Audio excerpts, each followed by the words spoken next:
सास का दहेज। स्नेहा के बेटे की शादी शिल्पी से होती है। शिल्पी दहेज में हर सामान लेकर आती है जो पहले से ही स्नेहा के घर होता है। ये सामान स्नेहा के पापा ने उसे दिया था। अरे शिल्पी, मेरा टीवी क्यों हटाया? क्यों हटाया मतलब? अरे बड़ा और अपडेटेड टीवी है ये।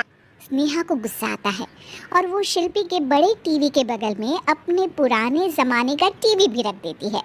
बड़ी आई अपडेटेड वाला।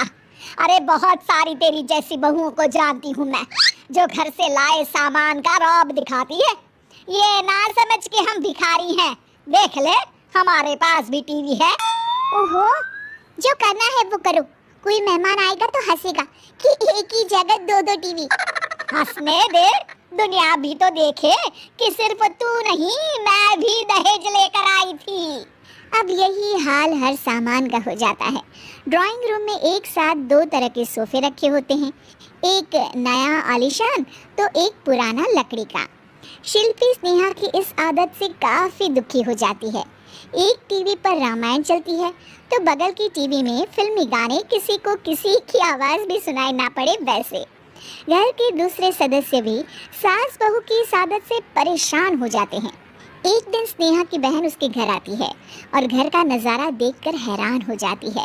कहीं पुरानी फ्रिज के बगल में, कहीं नई फ्रिज तो कूलर के ठीक ऊपर एसी। अरे स्नेहा, ये तूने घर की क्या हालत बना रखी है? बहू रानी, तू तो नए जमाने की लड़की है, फिर घर को कबाड़ी बाजार सा कैसे सजा रखा है? नया फैशन है क्या? देखिए ना मौसी, माँ जी अपना पुराना सामान निकालना ही नहीं चाहती। वो सोचती है कि उनका ही सामान घर में रहेगा। अरे बहन, तू इस मामले में ना बोल तो ही अच्छा है। मैंने बहुत सी बहुओं को देखा है अपने लाए सामान पर सास को धौंस दिखाते, और मैं भला किसी की धौंस को क्यों सहन करूं?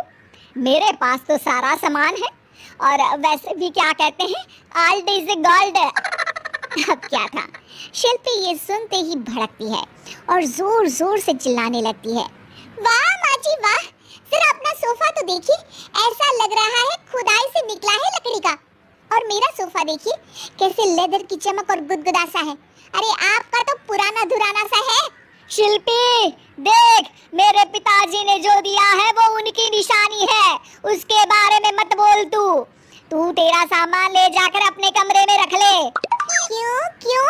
मैं अपना सामान क्यों कमरे में रखूं? और जो मेरे ससुराल आए वो यही कहे, ओह कितना ओल्ड फैशन घर है। दोनों की बहसा बहसी में मौसी सर पकड़ लेती है।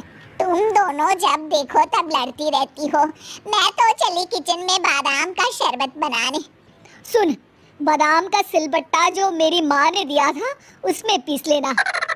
तो शिल्पी बोल पड़ती है, मौसी कसम है आपको, आप मेरे पापा की दी मिक्सी में ही बादाम पीसिएगा।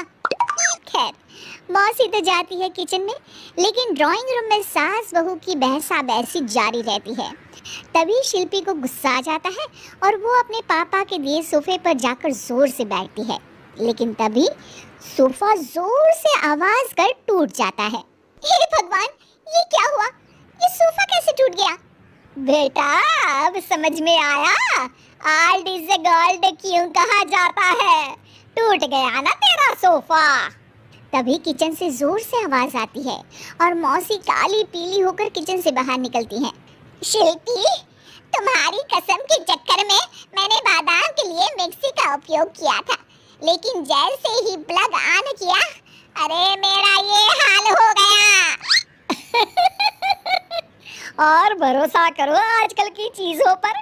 मैंने तो कहा था तुझसे, माँ की सिलबट्टे पर बादाम को पीसती तो तेरा ये हाल ना होता और स्वाद का स्वाद बरकरार रहता। अरे जब सब चीजें घर में थी तो क्या जरूरत थी तेरे पापा को सामान देने की? वैसे भी बहू, आजकल दहेज वही मांगता है जिनकी खुद की काबिलियत नहीं होती। आप ठीक कह रही हैं माँ जी। मेरे लिए ये सौभाग्य की बात थी कि आप लोगों ने पापा से कोई डिमांड नहीं की थी, लेकिन मैं आपको समझ ही नहीं पाई। मुझे माफ़ करिए। अब इस घर में नई चीज़ तभी आएगी जब पुरानी खराब हो जाएगी।